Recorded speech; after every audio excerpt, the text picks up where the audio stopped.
আচার্য প্রফুল্লচন্দ্র রায় একাধারে বৈজ্ঞানিক, শিক্ষাবিদ, অধ্যাপক এবং শিল্প উদ্যোগী। তৎকালীন দিনে বাংলার পরাধীন ভারতবর্ষের পরাধীন বাংলার শিল্পোদ্যোগী, দেশীয় ভাবনা চিন্তায় চিন্তিত একজন ব্যক্তি। তার আত্মচরিতের ত্রয়োবিংশ পরিচ্ছেদ আমরা পড়ছিলাম। এখন পাতালপুরী এই শিরোনামে বাকি অংশটুকু পড়ব। মানুষের উন্নতির সঙ্গে সঙ্গে পাতালপুরীর সৃষ্টি হইয়াছে। এই পাতালপুরী কলকারখানার আবর্জনা, মানব জগতের আবর্জনা, সমাজের পরগাছা।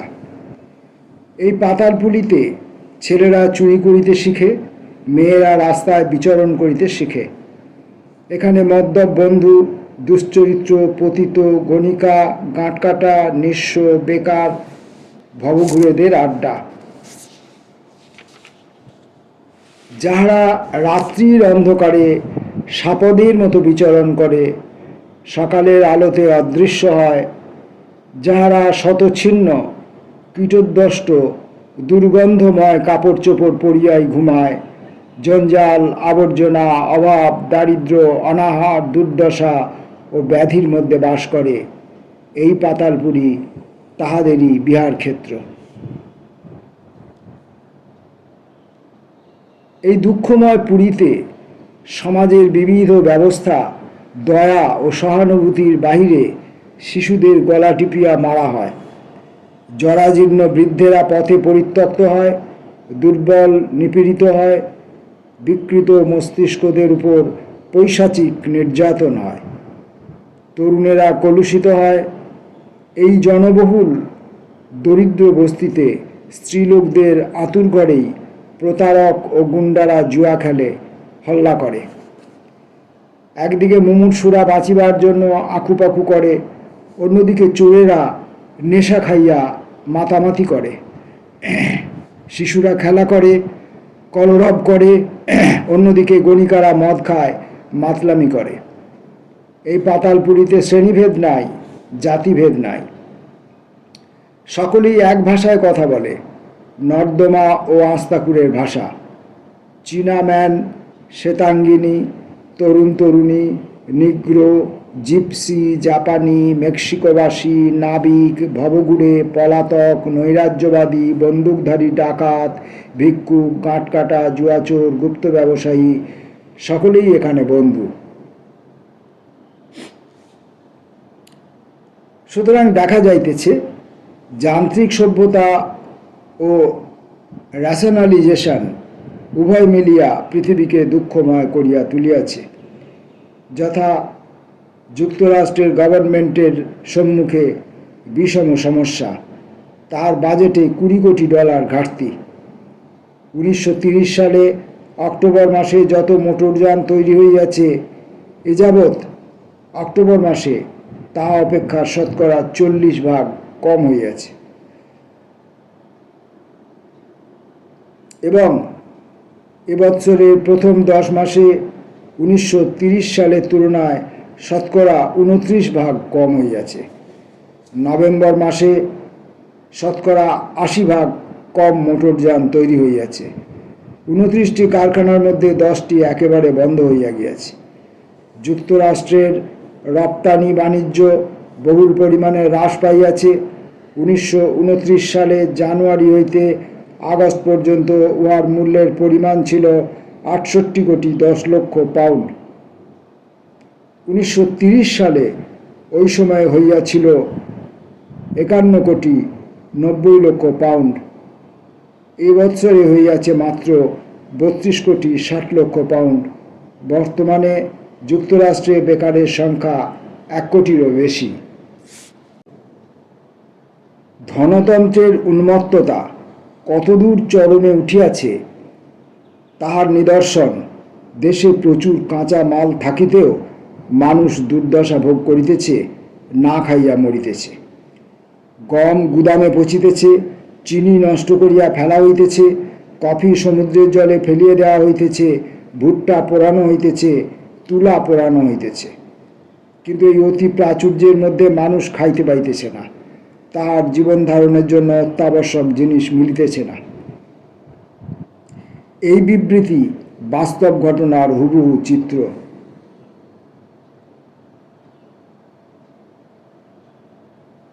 স্থানীয় সংবাদপত্র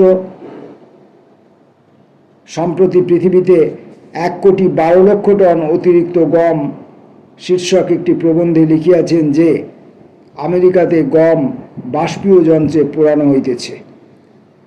ব্রাজিল সবচেয়ে বেশি কফি উৎপাদন করে। সেই দেশে এই বছরের সেপ্টেম্বর মাস পর্যন্ত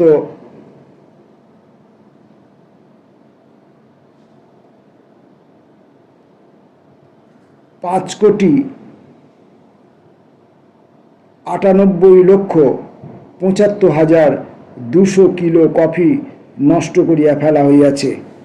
লিবার্টির বার্লিনের সংবাদদাতা 7 জানুয়ারি 1932।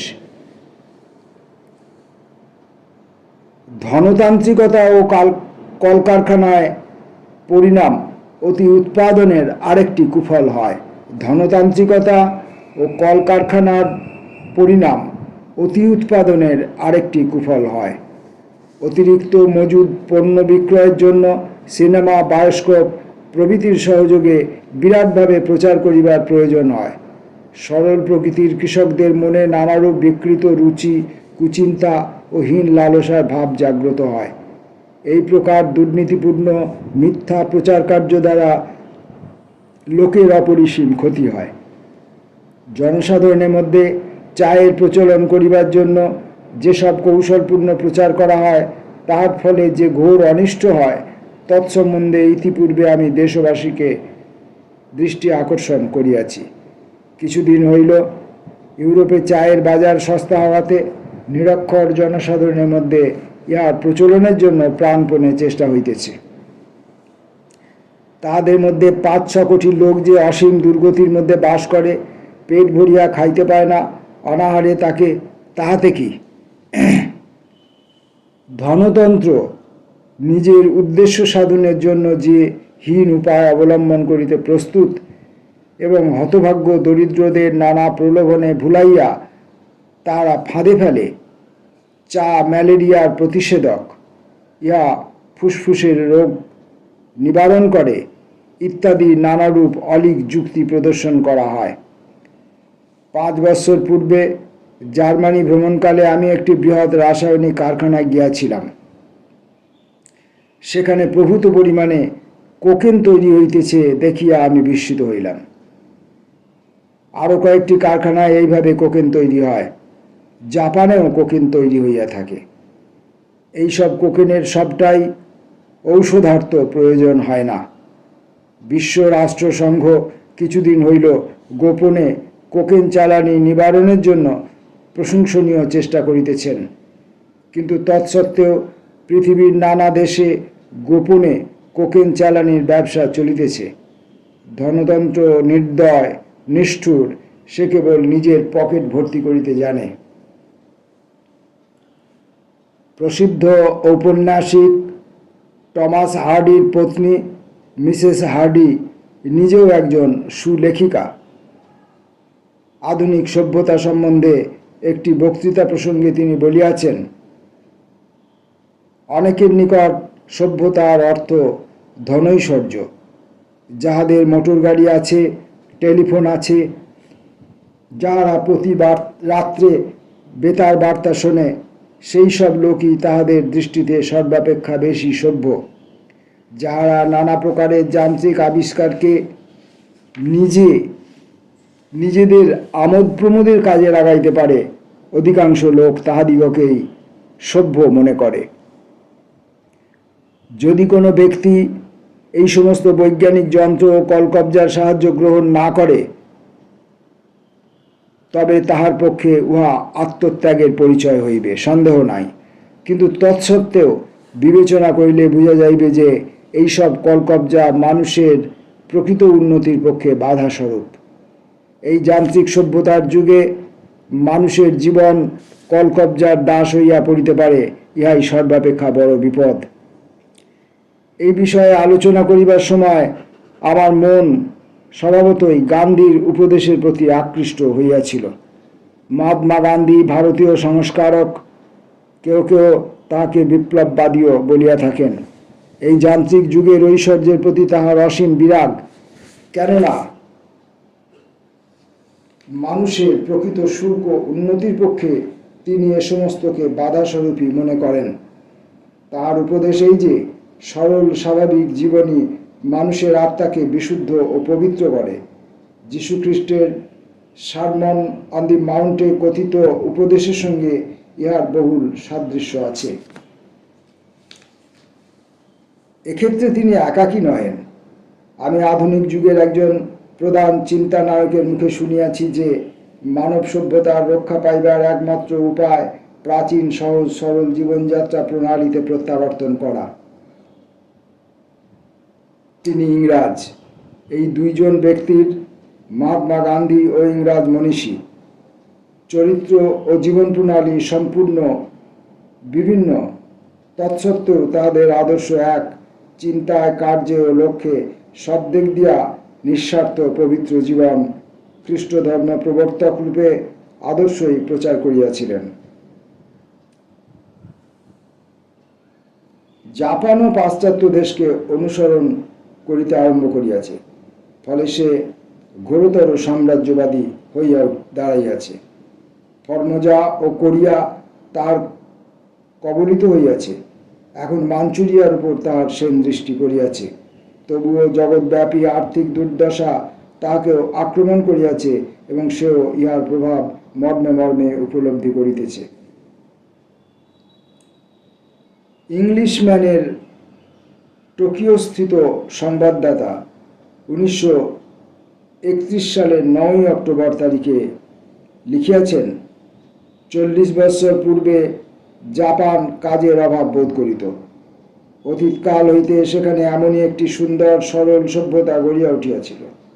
লোকে আলু খাইয়া সানন্দে জীবনযাপন করিত। ছুটির দিনে কখনো কখনো ভাত খাইত। কিন্তু পাশ্চাত্য সভ্যতার যান্ত্রিক হাওয়ার সংস্পর্শে আসিয়া তারা ক্রমেই সেই প্রাচীন সভ্যতা হইতে দূরে সরিয়া যাইতেছে। এখন তারা কাজ করে, তাদেরকে কাজ করিতেই হইবে, অন্যথা না খাইয়া মরিতে হইবে, এমনই ঘটিয়া থাকে।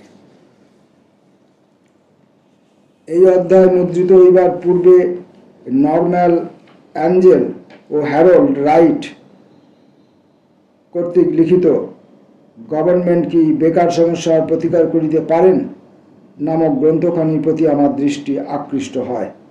উক্ত গ্রন্থ হইতে কিয়দংশ উদ্ধৃত করিয়া আমি এই অধ্যায় শেষ করিব।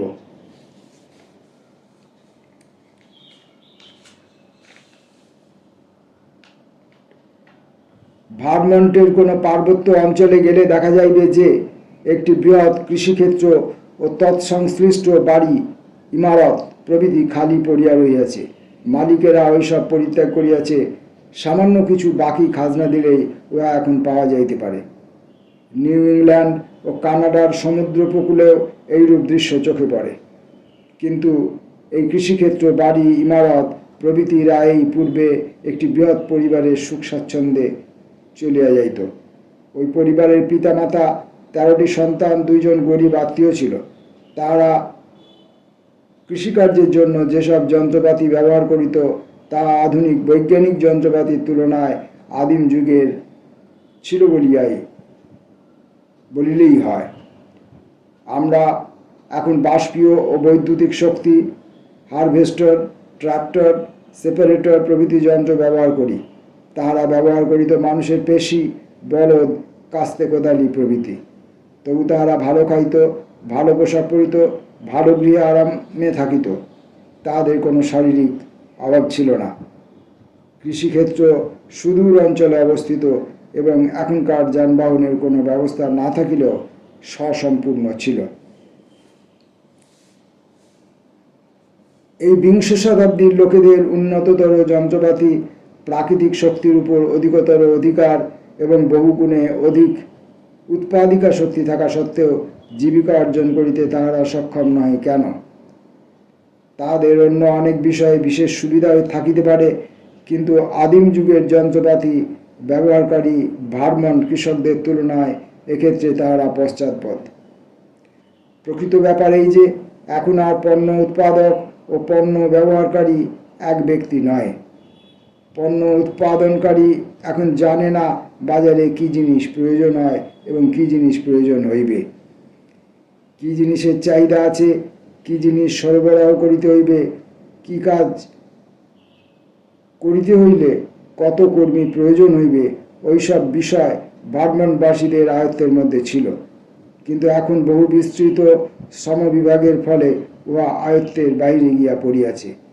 ভার্মন্টে যখন গম ও ভুট্টা উৎপাদন করা হইত, তখন কৃষক পরিবার জানিত যে তাহাদের শ্রম বৃথা যাইবে না, কেননা ওইগুলি প্রধানত তাহাদের ব্যবহারেই লাগিবে।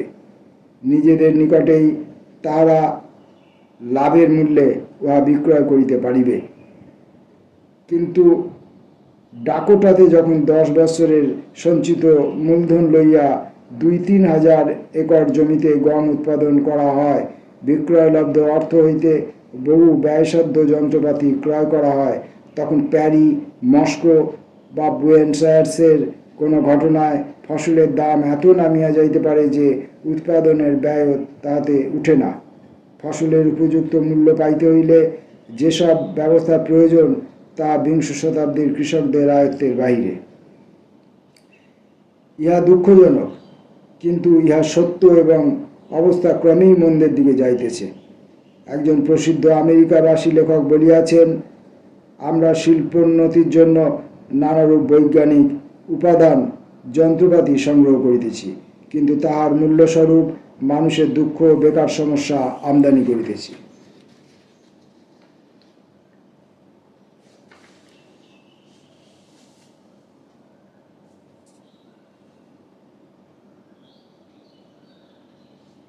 এই অধ্যায় শেষ করবার আগে আচার্য লিখেছিলেন, এই অধ্যায় মুদ্রিত হইবার পূর্বে নরম্যান অ্যাঞ্জেল ও হ্যারল্ড রাইট কর্তৃক লিখিত গভর্নমেন্ট কি বেকার সমস্যার প্রতিকার করিতে পারেন এই নামের গ্রন্থখানির প্রতি আমার দৃষ্টি আকৃষ্ট হয়, এবং সেই গ্রন্থ থেকে কিছুটা অংশ উদ্ধৃত করবেন, এবং উদ্ধৃত করার পর তিনি 13-বিংশ পরিচ্ছেদ শেষ করবেন। তো সেই উদ্ধৃত অংশটা আমরা পাঠ করলাম, এবং সেই উদ্ধৃত অংশ যেখানে পড়া শেষ হলো,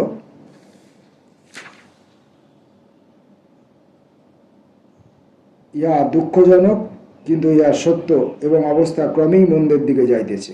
একজন প্রসিদ্ধ আমেরিকাবাসী লেখক বলিয়াছেন, আমরা শিল্পোন্নতির জন্য নানারূপ বৈজ্ঞানিক উপাদান যন্ত্রপাতি সংগ্রহ করিতেছি, কিন্তু তাহার মূল্যস্বরূপ মানুষের দুঃখ ও বেকার সমস্যা আমদানি করিতেছি। এইখান পর্যন্ত সেই উদ্ধৃত অংশ এসে শেষ হয়, এবং একই সঙ্গে 13-বিংশ পরিচ্ছেদ শেষ হয়। অতএব আমাদের আজকের প্রফুল্লচন্দ্রের আত্মচরিত পাঠের এইখানেই শেষ।